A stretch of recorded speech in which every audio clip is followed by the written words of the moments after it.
Congressman Brandon Gill gives a great speech that I am sure you guys are going to want to hear. As I'm sure many of you know, there are a lot of lazy, good for nothing, okay, that's a little extreme, but very lazy people who don't do a lot in the federal government. And they love it because unlike the private sector, they can perform terribly and they just can't seem to get fired no matter what. You're going to see a great example of this right now that Gill highlights. So we're going to get right into it. But first, do me a big favor by liking our video and sharing it around so we can keep bringing you all this great, hard-hitting content. As always, Patriots, I'm your host, Arian, and this is Resist the Mainstream. Thank you. Chair recognizes Mr. Gill. Thank you, Chairman Comer. Thanks for holding this hearing today. I'm excited to serve on the Oversight and Reform Committee to help eliminate fraud, waste, and abuse within the federal government. I'm not inherently against the concept of telework in areas where it can be effective, especially in the private sector. But I am highly skeptical of public sector unions bargaining with the American taxpayer.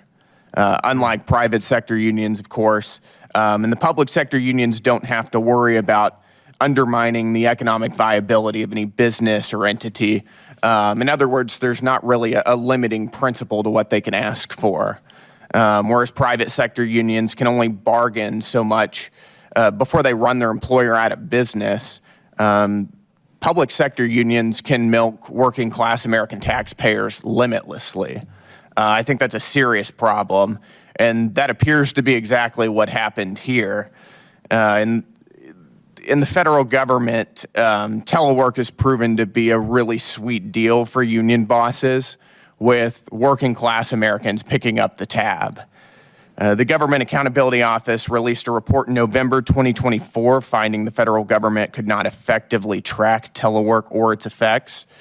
For instance, the report found that teleworking could be contributing to the IRS correspondence backlog. And I can say nothing infuriates me more than knowing that a woke and weaponized IRS is taking forever to respond to my constituents back in Texas 26. Many of these paper-pushing government jobs are a huge joke. Wow, shocker. I know, right? I'll tell you, I've got a lot of friends who work in the government, and one of them told me that he puts in maybe 2 to 3 hours of real work a day.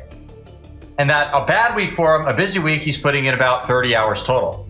Sounds terrible, right? Well, my friends, it gets worse.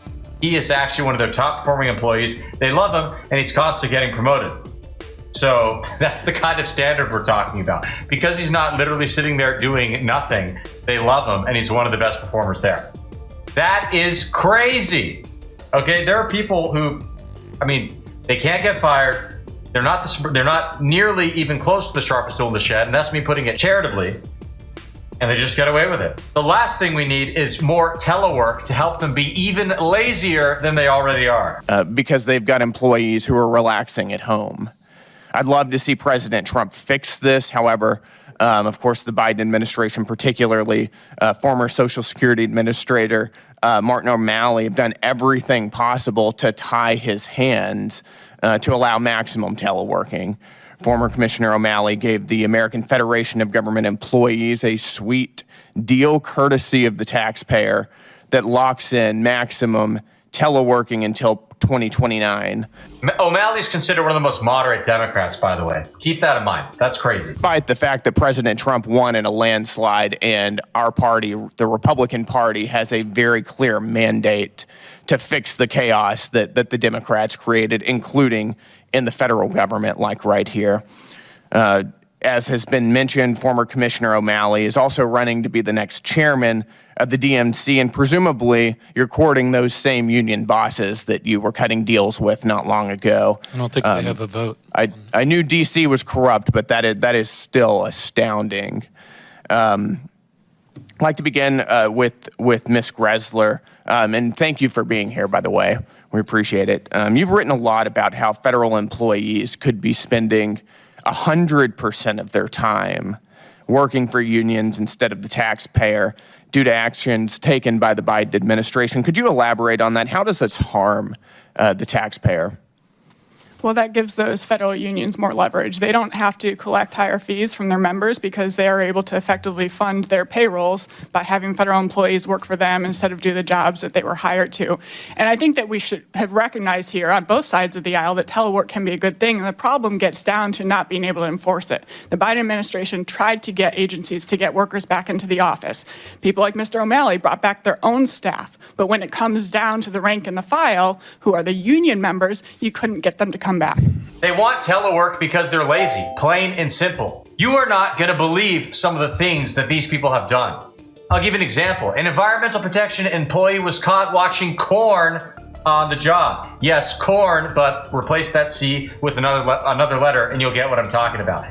And it's even worse than it sounds. Upon being pressed and investigated on the matter, he decided he was going to be honest and said he was watching it anywhere from 2 to 5 hours a day.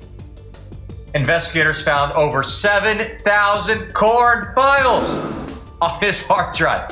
I shouldn't laugh because it's disgusting, but that's crazy. You know, it sounds like I'm making it up. It's so ridiculous. You also have a West Virginia Veterans Affairs employee who was caught sleeping on the job, so sleepy that he had a blanket over him as he was in the patient room. So obviously wasn't an accidental nap, all right? We'll put it that way. Phoenix is probably one of the worst examples of corruption in the VA. It is sick how they treat our veterans. In Phoenix, Arizona, it was found that they misreported wait times. They lied, fudged the numbers, said people were waiting an average of 24 days for a primary care appointment. Sounds ridiculous, right? Well, guess what? It turns out it was actually 115 days. Just about 5 times as much as the amount they were lying about. That is crazy. We have Acting Secretary of the Department of Labor, Julie Su, under the self-proclaimed most pro-union administration in history, unable to get a deal to get workers to come back into the office 50% of the time. And they even said themselves, they were arguing with the union, and they said, this isn't something that you should be able to negotiate over because this is tying management's hands. And so the problem is the unions, and it's especially problematic that we are paying federal employees to step away from their jobs to do this work.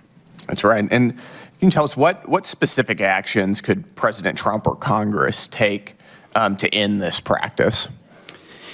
I would argue that President Trump has the authority already under his Article 2 constitutional duties to be the head of the executive. But if the unions refuse to comply and to follow orders, then Congress might need to amend the statute to specify that either no CBA authorized under a prior administration can bind his hands, or at least to open it up to the problematic components. I've got a better idea. How about we just fire all of these people in these unions? Seriously, why do we have unions advocating on behalf of lazy government employees anyway? As if they don't have enough protection from their big daddy state that robs the American taxpayer in order to pay them. Trump got elected on a mandate, and one of the biggest mandates that he put forth was that he was going to clean up the deep state once and for all, which is to say the administrative state, virtually a synonymous thing. Well, let's get it done. Let's clean house. What are we waiting for? Oh, the courts, well, this and that. I don't care. Enough with the courts. You think the Democrats care about court rulings? No, they never have, and they never will. So I say we start playing dirty. Got it. And you pointed out that the Biden administration removed the Office of Personnel Management's webpage documenting federal employees' use of official time. My Democrat colleagues love to talk about how the Biden administration is an ethical administration. And I'll end with this, just yes or no. Do you think that this action increased transparency and ethics in government or not? No, it reduced transparency. Thank you. I yield my time. Gentleman yields back. Chair recognizes Mr. Biggs from Arizona. Oh, man. I love Gill's smirks at the end as he jokes about Biden being ethical, or, do you think that this increased transparency? Too good. Too good. I hope you guys enjoyed the clip. I know I did. Let us know in the comments what you thought and what kind of stuff you want to see in the future. And if you have not already, make sure you hit that subscribe button down below, and we will see you again soon. Thanks for tuning in, and God bless.